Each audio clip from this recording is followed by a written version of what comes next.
Jungler school पाखरी एक बड़ गछ थिला। सेई गछरी एक बुढ़ी पिशाची रहुथिला। जो छुआ मानकर स्कूल रु घर को फेरिबारे डेरी होउथिला, पिशाची सेमानकु अटकई एक प्रश्न पचारुथिला। सेमानी प्रश्नर उत्तर न देई पारिले पिशाची सेमानकु निज गछ कोड़री थिबा एक घरे सारा जीवन बंदी करी रखुथिला। एमिति दिने एई त आगरे मो शिकार आसुची, एबे मो ताकू भी प्रश्न पचारे। आरे पिला टिके सुनिलु। अच्छा कहलु, एमिति कौन जिनिस जहा परिष्कार थिले कला देखा जाए आउ अपरिष्कार हेले धला देखा जाए? कौन हेई पारे? अरे पिला तू तो पाठ पढ़ुचु, स्कूल भी जाउचु, मो प्रश्नर उत्तर कौन पाई देई पारुनु? स्कूल शिक्षक कौन बोर्ड रे लिखि किछि पढ़ांतीनी? हाँ, टीचर तो बहुत किछि पढ़ांती, हेले ये प्रश्नर उत्तर मु जानी पारुनी। मने पका भल कि टिके मने पका। बोधे शार्ट पेंट ना, मो प्रश्नर उत्तर हेब ब्लैक बोर्ड। ब्लैक बोर्ड परिष्कार थिबा बेले तो कला देखा जाए, सेथिरे जेते लेखा हुए ता सेते धला देखा जाए। आरे आरे एक कथा तो मो मुंडरे पसिलानी। भल हेइची त मुंडरे पसिलानी, एबे सारा जीवन मो कॉरिडोर बंदी हेई रह। ना ना मते छाड़ी दियो। धीरे धीरे पिला माने भी जानी गले गछ पाख रास्ता देरे जे भी जाउथिला से हजी जाउथिला, आउ केही भी से गछ पाख रास्ता रे गले नाही। ए सब देखि पिशाची चिंता रे पड़ी गला। अरे अरे ए छोट छोट बदमाश गुड़ा ए रास्ता रे काहे के जाउ नांती? एमिति चालिले तो मो छुआ मानकु बंदी करि पारिबिनी। मते शीघ्र एक उपाय चिंता करबाको हेब। अरे हाँ, मो जानी गली, एबे मु कौन करिबी? एमिति चिंता करी पिशाची स्कूल बस रो ड्राइवर को एक गछरी बांधी ता पाखरु स्कूल बस नहीं पिशाची स्कूल को गला। से निज रूप बदली देइथिला, जेमिति ताकू केही चिन्हि पारिबेनी। स्कूल छुट्टी हेला परे सब छुआ बस रे चढ़िले। आस आस सबु पिला मो बस रे बस, मु समस्तंकु निज निज घरे छाड़ी देबी। तुमे किए? सबुदिन तो मोहन काका आमको नहीं घरे छाड़ती, से आज कौन पे आसी नाहंती? मोहन रो देह भल नाही तो से घरे आराम करुची, ता बदल रे आज मु तम मानकु नहीं घरे छाड़ी देबी। जाओ जाओ बस भीतर को जाओ। ए छोट छोट छुआ गुड़ा को बोका बनेबा केते सहज। आज मु एमानक सह अनेक मजा करिबी। मो पाखरु मुक्त हेबा पई मु सब छुआ को गोटे सुजोग देबी। जदि एमाने मो प्रश्नर उत्तर न देई पारिबे, समस्ते सारा जीवन पई मो पाखरे बंदी हेई रहिबे। शिकार सह टिके न खेलिले मते जमा भल लागिबनी। एमिति कही पिशाची बस नहीं आगो को गला। से छुआंकर घर रास्ता रे न जाई जंगलर बहुत भीतर को बस नहीं गला। एमिति देखी तो छुआ माने बहुत डरी गले। अरे ए रास्ता तो आम घर को नुह, आमको ए ड्राइवर कोठी की नेउची? लागुची ड्राइवर रास्ता भूली जाईची। बस रख, तुमे हमको कोठी की नेउचो? व्यस्त काई होउच पिला माने? मु आजी तम मानकु पिशाचीर जंगल को नेउची। ये कौन कहला? पिशाचीर जंगल? हाँ, तमे माने ठीक सुनिल। मु तम मानकु पिशाचीर जंगल को आनीची। मु हेउची सेई पिशाची, तमे माने हेल मो शिकार। बंचाओ बंचाओ, हमको केही बंचाओ। बेसी पार्टी करनी, केही तम मानकर चित्कार सुनी पारिबेनी। एठाको केही आसंतिनी। एबे मु तम मानकर मालिक, मु जहा कहिबी तमे माने सेमिति करिब। केही भी भय करनी, एबे मु तम मानकर किछि क्षति करिबिनी। मु समस्तंकु गोटे सुजोग देबी निज घर को जीवा पई। मु तम समस्तंकु गोटिए गोटिए प्रश्न पचारिबी। जी भी मो प्रश्नर सठिक उत्तर देब मु ताकू छाड़ी देबी। एबे तमे माने प्रस्तुत? किए आग मो प्रश्नर उत्तर देब? किए देब?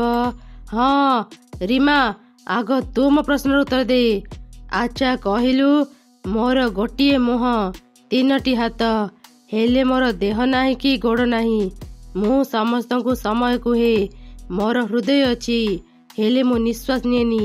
କହିଲୁ ମୁଁ କିଏ? 10 ସେକେଣ୍ଡ ଭିତରେ ମୋତେ ଏ ପ୍ରଶ୍ନର ଉତ୍ତର ଦେ। ତ ସମୟ ଏବେ ଆରମ୍ଭ ହେଲା। ଟିକ୍ ଟକ୍ ଟିକ୍ ଟକ୍। ଗୋଟିଏ ମୁହଁ 3ଟି ହାତ, କଣ ହେଇପାରି ସେଇଟା? ମୁଁ ତ କିଛି ବି ଜାଣିପାରୁନି। ନା ନା, ମୁଁ ୟାର ଉତ୍ତର ଜାଣିନି। ଶୀଘ୍ର କହ ରିମା, ତ ଟାଇମ୍ ସରି ଆସିଲାଣି। ଏଇ ଯେ, ଟାଇମ୍ ଅପ୍, ଟାଇମ୍ ଅପ୍। ୟାର ସଠିକ୍ ଉତ୍ତର ହେବ ଘଣ୍ଟା। ଘଣ୍ଟାରେ 3ଟି କଣ୍ଟା ଥାଏ, ଯାହା ହେଉଛି ଘଣ୍ଟାର 3ଟି ହାତ। ତା ହୃଦୟ ହେଉଛି ଘଣ୍ଟା ଭିତରେ ଥିବା ମେସିନ୍। ତୁ ମୋ ପ୍ରଶ୍ନର ଉତ୍ତର ଦେଇପାରିଲୁନି। ଏବେ ତୁ ସାରା ଜୀବନ ମୋ ଚାକର ହେଇ ରହିବୁ। ଯା ରିମା ଯା, ବାଏ ବାଏ। ଏବେ ଚିଣ୍ଟୁ ତୋ ପାଳି। କହିଲୁ ଏମିତି କ'ଣ ଆବିଷ୍କାର କରାଯାଇଛି ଯାହାଦ୍ୱାରା କାନ୍ଥ ଏପଟରେ ରହି ଆର ପଟକୁ ଖୁବ୍ ସହଜରେ ଦେଖିହୁଏ? ଏମିତି କ'ଣ ଆବିଷ୍କାର ଯାହା କାନ୍ଥ ଏପଟରୁ ଆରପଟକୁ ଦେଖାଯାଏ? କ'ଣ ହେଇପାରେ? ହଁ, ମନେ ପଡ଼ିଲା, ମୁଁ ୟାର ଉତ୍ତର ଜାଣିଛି। ତା ହେଉଛି ଝରକା। ଝରକା ଦ୍ୱାରା ଆମେ କାନ୍ଥ ଆରପଟକୁ ଦେଖିପାରିବା। ହଁ, ତୁ ଠିକ୍ ଉତ୍ତର ଦେଇଛୁ। ଏବେ ତୁ ଘରକୁ ଯାଇପାରିବୁ। ଯା, ମୋ ବସ୍ରୁ ଏବେ ଓହ୍ଲେଇ ଯା। ହେଲେ ହଁ, ଏଠି ଯାହା ବି ହେଇଛି ତୁ କାହାକୁ କିଛି ବି କହିବୁନି, ନହେଲେ ମୁଁ ତତେ ତ ଘରୁ ଉଠେଇ ଆଣିବି। ହଁ ହଁ, ମୁଁ କାହାକୁ କିଛି ବି କହିବିନି। ମତେ ଯିବାକୁ ଦିଅ। ମୋନା, ମତେ ଭାରି ଡର ଲାଗୁଛି। ଏବେ ଆମର କ'ଣ ହେବ? ଆମେ କ'ଣ କେବେ ବି ଘରକୁ ଫେରି ପାରିବାନି? ଜାଣିନି ରାଜା, ଭୟ କରନି, ସବୁ କିଛି ଠିକ୍ ହେଇଯିବ। ରାଜା, ଏବେ ତୋ ପାଳି। ତୁ ଏବେ ମୋ ପ୍ରଶ୍ନର ଉତ୍ତର ଦେ। ନା ନା, ମୁଁ ଉତ୍ତର ଦେଇପାରିବିନି। ମତେ ଛାଡ଼ି ଦିଅ। ନା ରାଜା ନା, ଏବେ ବହୁତ ଡେରି ହେଇଯାଇଛି। ତୁ ମତେ ମନା କରିପାରିବୁନି। ତତେ ମୋ ପ୍ରଶ୍ନର ଉତ୍ତର ଦେବାକୁ ହିଁ ପଡ଼ିବ। ଆଚ୍ଛା କହିଲୁ, ଏମିତି କ'ଣ ଯାହା କେବଳ ତୋର, ହେଲେ ଅନ୍ୟମାନେ ବି ତା ବ୍ୟବହାର କରିପାରିବେ? ଏମିତି କ'ଣ ଯାହା ମୋର, ହେଲେ ତାକୁ ସମସ୍ତେ ବ୍ୟବହାର କରିପାରିବେ? ମୋର କିଛି ବି ମନେ ପଡ଼ୁନି। ମୁଁ ଉତ୍ତର ଜାଣିନି। ଆରେ ତୋ ନାଁ ପରା ରାଜା। ରାଜାମାନେ ତ ସବୁ କିଛି ଜାଣିଥାନ୍ତି। ତୁ କେମିତି ଉତ୍ତର କହିପାରୁନୁ? Time up. ମୋ ପ୍ରଶ୍ନର ଉତ୍ତର ହେଲା ନା। ନା ତୋର, ହେଲେ ସମସ୍ତେ ତାକୁ କହିପାରିବେ। ଏବେ ତୁ ଯା ରାଜା, ସବୁଦିନ ମୋ ଚାକର ହେଇ ରହିବୁ। Bye bye. ଏହି ମୁନା, କେତେବେଳୁ ଦେଖିଲିଣି ତୁ ତ ବଡ଼ ବଡ଼ ଆଖିରେ ମୋତେ ଅନେଇଛୁ। ଏବେ ତୋ ପାଳି। ତୁ ମୋ ପ୍ରଶ୍ନର ଉତ୍ତର ଦେ। ଏମିତି କ'ଣ ଜିନିଷ ଯାହାକୁ ନ ଧରି ନ ଛୁଇଁ ଭାଙ୍ଗି ପାରିବୁ? ଏମିତି କ'ଣ ଜିନିଷ ଯାହା ମୁଁ ନ ଧରି ନ ଛୁଇଁ ଭାଙ୍ଗି ପାରିବି? ହଁ, ମୋର ମନେ ପଡ଼ିଲା, ପ୍ରତିଜ୍ଞା। ହଁ, ତୁ ଠିକ୍ ଉତ୍ତର ଦେଇଛୁ। ଆରେ ଆରେ, ମୋର ଆଉ ଏକ ଚାକର କମିଗଲା। ଯା ଯା, ଘରକୁ ଯା। ଶୁଣ, ଏଠି ଯାହା ବି ଘଟିଲା କାହାକୁ କିଛି ବି କହିବୁନି। ତାପରେ ମୁନା ଶୀଘ୍ର ବସ୍ରୁ ଓହ୍ଲେଇଗଲା। ହେଲେ ତା ସାଙ୍ଗମାନଙ୍କ କଥା ଭାବି ସେ ଅଟକିଗଲା। ମୋ ସାଙ୍ଗମାନଙ୍କୁ ବିପଦରେ ଛାଡ଼ି ମୁଁ ଏକା ଏଠୁ ଯାଇପାରିବିନି। ରୁହ ରୁହ, ଗାଡ଼ି ଅଟକାଅ। କିରେ, କ'ଣ ହେଲା? ତୁ ଘରକୁ ଗଲୁନି କ'ଣ ପାଇଁ? ତୁ କ'ଣ ମୋ ଚାକର ହେଇ ରହିବାକୁ ଚାହୁଁଛୁ? ହଁ, ମୁଁ ତୁମ ଚାକର ହେଇ ରହିବି, ହେଲେ ତା ପୂର୍ବରୁ ମୋର ଏକ ପ୍ରଶ୍ନର ଉତ୍ତର ଦିଅ। କ'ଣ ହେଲା? ତୁ ମୋତେ ପ୍ରଶ୍ନ ପଚାରିବୁ? ଆଚ୍ଛା ହଉ, ତ ପ୍ରଶ୍ନ କହ। ମୁଁ ଛୋଟବେଳେ ଲମ୍ବା, ହେଲେ ବଡ଼ ହେଲେ ସାନ। ହେଁ, ଇଏ କେମିତିକା ପ୍ରଶ୍ନ? ମୁଁ ଛୋଟବେଳେ ଲମ୍ବା, ହେଲେ ବଡ଼ ହେଲେ ସାନ? ଭାରି କଠିନ ପ୍ରଶ୍ନ। କ'ଣ ଉତ୍ତର ହେଇପାରେ? ରହ ଟିକେ ରହ, ମୁଁ ଉତ୍ତର କହୁଛି। ତୁମ ପାଖରେ 10 ସେକେଣ୍ଡର ସମୟ ଅଛି, ଶୀଘ୍ର କୁହ। ଆରେ ରହ, ମୋତେ ଟିକେ ଭାବିବାକୁ ସମୟ ଦେ। କ'ଣ ଉତ୍ତର ହେଇପାରେ? କିଛି ବି ମନେ ପଡ଼ୁନି। Time up, time up. ତୁମ ସମୟ ସରିଗଲା। କ'ଣ ହେଲା? ଏତେ ଶୀଘ୍ର ମୋ ସମୟ ସରିଗଲା? ହଁ, ମୋ ପ୍ରଶ୍ନର ଉତ୍ତର ହେଲା ମହମବତୀ। ପ୍ରଥମରୁ ସେ ଲମ୍ବା ଥାଏ, ଯେତେବେଳେ ସେ ଜଳେ ସେ ସାନ ହେଇଯାଏ। ବଦମାସ ପିଲା, ମତେ କଠିନ ପ୍ରଶ୍ନ ପଚାରିଲୁ। ଆଚ୍ଛା ହଉ, ଏବେ ଯା, ତୋ ଘରକୁ ଯା। ପିଶାଚି, ତୁମ ପାଇଁ ମୋ ପାଖରେ ଆଉ ଏକ ପ୍ରଶ୍ନ ଅଛି, ହେଲେ ମୋର ଏକ ସର୍ତ୍ତ ଅଛି। କଣ ସେ ସର୍ତ୍ତ? ତୁମେ ଯଦି ମୋ ପ୍ରଶ୍ନର ଉତ୍ତର ଦେଇଦେବ, ଆମେ ସମସ୍ତେ ସାରା ଜୀବନ ତୁମର ଚାକର ହିଁ ରହିବୁ। ହେଲେ ଯଦି ମୋ ପ୍ରଶ୍ନର ଉତ୍ତର ନ ଦେଇପାରିବ, ଆମ ସମସ୍ତଙ୍କୁ ତୁମେ ଛାଡ଼ିଦେବ। ଏବେ କୁହ, ମୋ ସର୍ତ୍ତରେ ତୁମେ ରାଜି ତ? ଏଥର ମୁଁ ହାରିବିନି, ହେଲେ ଯଦି ତୁ ହାରିଯିବୁ, ସାରା ଜୀବନ ମୋ ଚାକର ହେଇ ରହିବୁ। କହ କହ, ତ ଦ୍ୱିତୀୟ ପ୍ରଶ୍ନ କହ। ମୁଁ ଆରମ୍ଭ, ମୁଁ ଅନ୍ତ, ମୋ ଇସାରାରେ ସମୟ ଚାଲେ। ସବୁ ସୃଷ୍ଟି ମୋର, ମୁଁ ସବୁ ଜାଗାରେ ଅଛି। କୁହ, ମୁଁ କିଏ? ଆରେ ବାପ୍ରେ, ଇଏ ତ ଭାରି କଠିନ ପ୍ରଶ୍ନ। ମୁଁ ଆରମ୍ଭ, ମୁଁ ଅନ୍ତ, ମୋ ଇସାରାରେ ସମୟ ଚାଲେ। ସବୁ ସୃଷ୍ଟି ମୋର, ମୁଁ ପୁଣି ସବୁ ଜାଗାରେ ଅଛି। କୁହ, ମୁଁ କିଏ? ଶୀଘ୍ର କୁହ ପିଶାଚି, ସମୟ ସରି ଆସିଲାଣି। ଆରେ ଟିକେ ରହ, ମତେ ଭାବିବାକୁ ଟିକେ ସମୟ ଦେ। ଟାଇମ୍ ଅପ୍, ଟାଇମ୍ ଅପ୍, ସମୟ ଆଉ ନାହିଁ। ମୋ ପ୍ରଶ୍ନର ଉତ୍ତର ଭଗବାନ, ଈଶ୍ୱର, ସେ ସବୁ ଜାଗାରେ ଅଛନ୍ତି। ସବୁ ସୃଷ୍ଟି ତାଙ୍କର, ତାଙ୍କ ଇସାରାରେ ସମୟ ଚାଲେ। ବଦମାସ ପିଲା, ଜାଣି ଶୁଣି ତୁ ମତେ କଠିନ ପ୍ରଶ୍ନ ପଚାରୁଥିଲୁ ନା? ମୁଁ ତତେ ଛାଡ଼ିବିନି, ମୁଁ କାହାକୁ ବି ଛାଡ଼ିବିନି।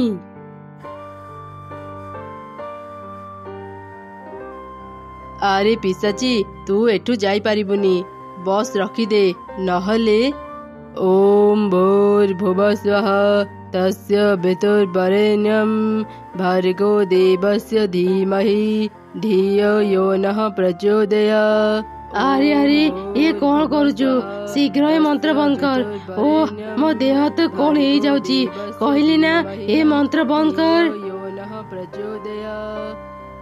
ଏମିତି ଦେଖି ସବୁ ପିଲା ସେ ମନ୍ତ୍ର ଉଚ୍ଚାରଣ କଲେ। ପିଶାଚି ତଳେ ପଡ଼ି ଛଟପଟ ହେଲା। ସବୁ ପିଲା ବସ୍ରୁ ଓହ୍ଲେଇ ଆସିଲେ। ପିଶାଚି ସେ ନିଆଁରେ ପୋଡ଼ି ପାଉଁଶ ହେଇଗଲା। ସେ ଯେତେ ଛୁଆଙ୍କୁ ବନ୍ଦୀ କରିଥିଲା, ସମସ୍ତେ ମୁକ୍ତ ହେଇଗଲେ।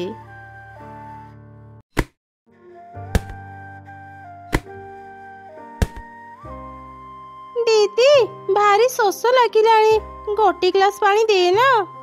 ଆଚ୍ଛା ହଉ, ତୁ ଟିକେ ଅପେକ୍ଷା କର, ମୁଁ ଏବେ କଳସୀରୁ ପାଣି ଆଣି ଦଉଛି।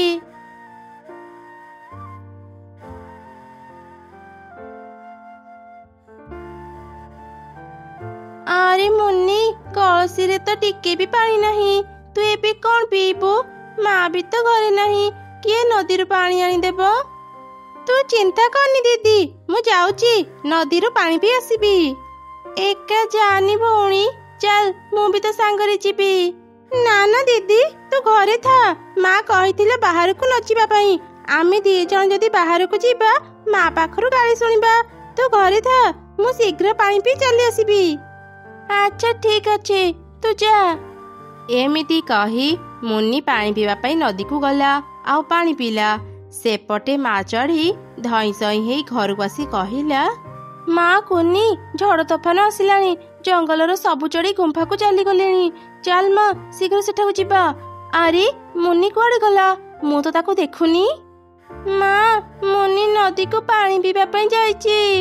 ଚାଲ ଚାଲ, ମୁନ୍ନିକୁ ଶୀଘ୍ର ନଦୀରୁ ନେଇ ଆସିବା।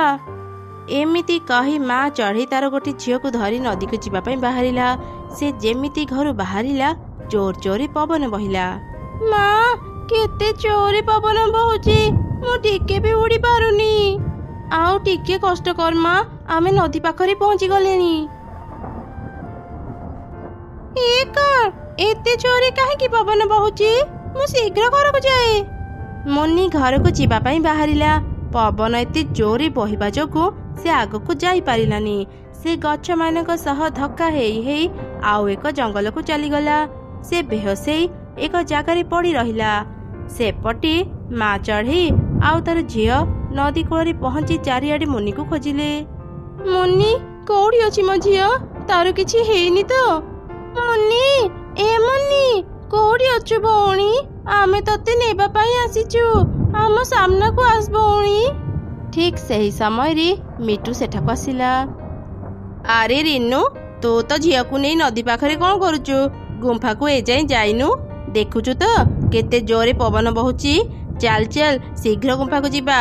ମିଟୁ ଭଉଣୀ, ମୋ ଝିଅ ମୁନି ହଜି ଯାଇଛି, ଦୟାକରି ତାକୁ ଟିକେ ଖୋଜି ଦିଅ ନା। ଏ ଝଡ଼ ତୋଫାନରେ ମୁଁ ତ ଝିଅକୁ କୋଉଠି ଖୋଜିବି? ମୁଁ ଗୁମ୍ଫାକୁ ଯାଉଛି। ତୋର ଆଉ ଗୋଟେ ଝିଅର କିଛି କ୍ଷତି ହେବା ପୂର୍ବରୁ ତାକୁ ନେଇ ଶୀଘ୍ର ଗୁମ୍ଫାକୁ ଚାଲିଆ। ଏମିତି କହି ମିଟୁ ସେଠାରୁ ଚାଲିଗଲା। କୁନି ତା ମାକୁ କହିଲା, ମା, ଏ ଝଡ଼ ତୋଫାନ ଟିକେ କମିଯାଉ, ତାପରେ ଆମେ ଭଉଣୀକୁ ଖୋଜିବା। ଚାଲ ମା, ଏବେ ଗୁମ୍ଫାକୁ ଯିବା। ମା ଚଢ଼େଇ ଆଉ କିଛି ନ କହି କୁନିକୁ ଧରି ଗୁମ୍ଫାକୁ ଗଲା। ଆରେ ମିଟୁ, ତୁ ଖାଇବା ଆଣି ଭଲ କରିଛୁ। ଭାରି ଭୋକ ଲାଗିଲାଣି, କିଛି ଖାଇବା ବାହାର କର। ସେଠି ଥିବା ସବୁ ଚଢ଼େଇ ଖାଇବା ଖାଇଲେ, କେବଳ ମା ଚଢ଼େଇ ଆଉ କୁନିକୁ ଛାଡ଼ି। ଆରେ ରିନୁ, ଯାହା ହେବାର ତ ହେଇଗଲା, ଆଉ କେତେ ସମୟ ଉପାସରେ ରହିବୁ? ତୋ ପାଇଁ କୁନି ବି ଯାଇ ଖାଇବା ଖାଇନି। ଚଢ଼େଇ ଭଉଣୀ, ମୋ ଝିଅର ଏବେ କ'ଣ ଅବସ୍ଥା ମୁଁ ଜାଣିନି। ଏ ଖାଇବା ମୋ ତଣ୍ଟିରେ ଯିବନି। କୁନି, ତୁ କାହିଁ ଉପାସରେ ରହିଛୁ? ତୁ କିଛି ଖାଇନେ। ଏମିତି ସେ ରାତି ବିତିଗଲା। ଝଡ଼ ତୋଫାନ କମିଗଲା। କାଉ ବାହାରକୁ ଆସି ଦେଖିଲା ଆଉ ବର୍ଷା ନାହିଁ। ବର୍ଷା ପୁରାପୁରି ଛାଡ଼ି ଯାଇଛି। ଏବେ ଆମେ ସମସ୍ତେ ଘରକୁ ଯାଇପାରିବା। ଏଠି ରହି କିଛି ଲାଭ ନାହିଁ। ଚାଲ ସମସ୍ତେ ଏବେ ଘରକୁ ଯିବା। ଆରେ ମା କୁନି, ଚାଲ ଏବେ ମୁନିକୁ ଖୋଜିବା। ସେଇ ଝଡ଼ ତୋଫାନରେ ଅନେକ ଚଢ଼େଇଙ୍କ ଘର ଭାଙ୍ଗି ଯାଇଥିଲା। ଆରେ ଦେଖ, ଆମ ଘର ପୁରାପୁରି ଭାଙ୍ଗିନି। ଆମେ ଆରାମରେ ଆମ ଘରେ ରହିପାରିବା। ସେପଟେ ଦେଖ, ରିନୁର ଘର ପୁରାପୁରି ଭାଙ୍ଗି ଯାଇଛି। ସେପଟେ ତାର ଝିଅ ହଜି ଯାଇଛି, ଏପଟେ ତା ଘର ବି ଭାଙ୍ଗିଗଲା। ଯାହା ବି କୁହ, ସେ ରିନୁର କାନ୍ଦ କାନ୍ଦ ମୁହଁ ଦେଖିଲେ ନା ମତେ ଭାରି ଭଲ ଲାଗେ। ହଁ, ତୁ ଠିକ କହିଲୁ। ଭାରି ଥକା ଲାଗୁଛି।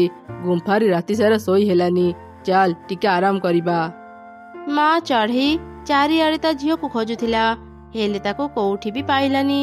ଶେଷରେ ସେ ନିଜ ଭଙ୍ଗା ଘରକୁ ଚାଲି ଆସିଲା। ଏ କ'ଣ ସର୍ବନାଶ ହେଇଯାଇଛି? ମୋ ଝିଅ କୋଉଠି ହଜି ଯାଇଛି, ମୁଁ ତାକୁ ପାଉନି। ଏପଟେ ମୋ ଘର ଭାଙ୍ଗିଗଲା। ମା, ଆଉ କାନ୍ଦନି। ଆମେ ବୋଧେ ଆଉ ମୁନିକୁ ପାଇବାନି। ଚାଲ ମା, ଆମ ଘରକୁ ସଜାଡ଼ିବା, ନହେଲେ ବର୍ଷା ହେଲେ ଆମେ କୋଉଠି ରହିବା? ହଁ, ତୁ ଠିକ କହିଲୁ। ଗୋଟେ ଝିଅ ଚିନ୍ତାରେ ମୁଁ ଆଉ ଗୋଟେ ଝିଅକୁ ଭୁଲି ଯାଇଥିଲି। ଚାଲ ମା, କିଛି କାଠ ଆଣି ନୂଆ ଘର ତିଆରି କରିବା। ଏମିତି କଥା ହେଇ ମା ଛୁଆ ଜଙ୍ଗଲ ଭିତରୁ ମଜବୁତ କାଠ ଆଣି ଏକ ସୁନ୍ଦର ଘର ତିଆରି କଲେ। ଦୁଇ କାଉ ତାକୁ ଦେଖୁଥିଲେ। ମା ଚଢ଼େଇ ସେମାନଙ୍କୁ କହିଲା, ଆରେ ତମେ ଦୁଇ ଜଣ ନିଜ ଭଙ୍ଗା ଘରକୁ ସଜାଡ଼ିବନି କି? ଆଉ ଥରେ ଯଦି ପୁଣି ଝଡ଼ ତୋଫାନ ଆସେ, ତୁମ ଘର ଭାଙ୍ଗି ଯାଇପାରେ। ଆମକୁ ବେଶୀ ଉପଦେଶ ଦେନି, ତୋ କାମ ତୁ କର। ଏତେ ପରିଶ୍ରମ କରି କିଏ ଘର ସଜାଡ଼ିବ?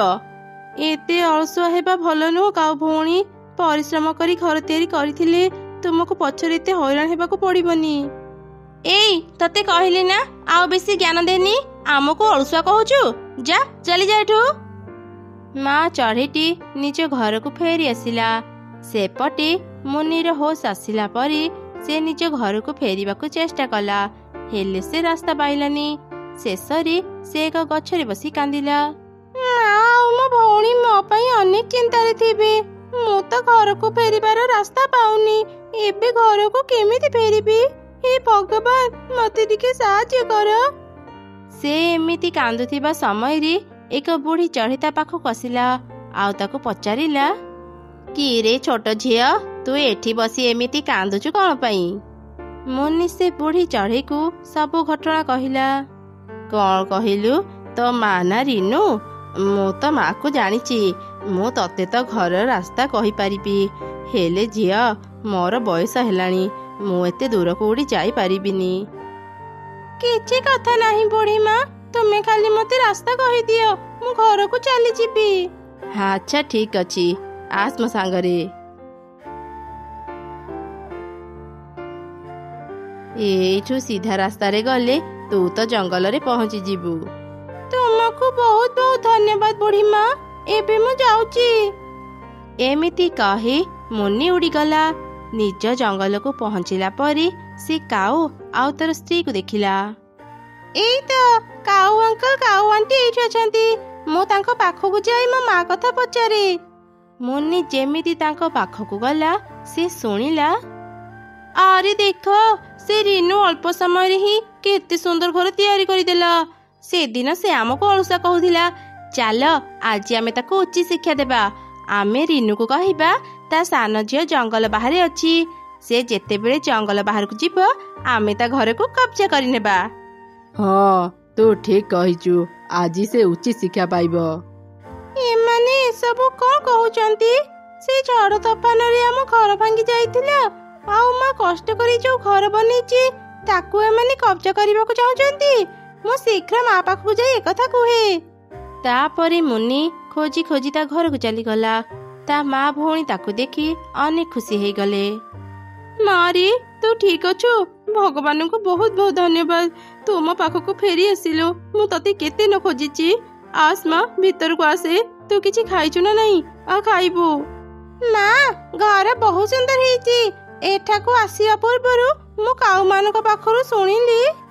ଏମିତି ମୁନି ତା ମାକୁ ସବୁ ଘଟଣା କହିଲା।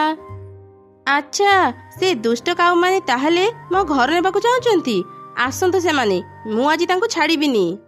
କିଛି ସମୟ ପରେ କାଉମାନେ ଚଢ଼େଇ ଘରେ ପହଞ୍ଚି କହିଲେ, ଆରେ ରିନୁ, ତୋ ସାନ ଝିଅର ଖବର ମିଳିଯାଇଛି। ସେ ଆର ଜଙ୍ଗଲରେ ଅଛି। ଯା ଶୀଘ୍ର ତାକୁ ନେଇ ଆସିବୁ। ମୋ ଝିଅ ମୋ ପାଖରେ ଅଛି। ତମେ ମାନେ କୋଉ ମତଲବ ନେଇ ଏଠାକୁ ଆସିଛ ମୁଁ ଭଲ ଭାବରେ ଜାଣିଛି। ଭଲରେ ଏଠାରୁ ଚାଲିଯାଅ, ନହେଲେ ତମ ଦେହରୁ ମୁଁ ମୁଣ୍ଡ ଅଲଗା କରିଦେବି। ଆରେ ବାପରେ, ଚାଲ ଚାଲ ଏଠୁ ପଳେଇବା। ଏ ଚଢ଼େଇ ପାଗଳି ହେଇଯାଇଛି। ଏମିତି କହି କାଉମାନେ ଭୟରେ ଶୀଘ୍ର ସେ ଜାଗା ଛାଡ଼ି ଚାଲିଗଲେ। ମା ଚଢ଼େଇ ଖୁସିରେ ତା ଦୁଇ ଛୁଆଙ୍କ ସହ ନିଜ ଘରେ ରହିଲା।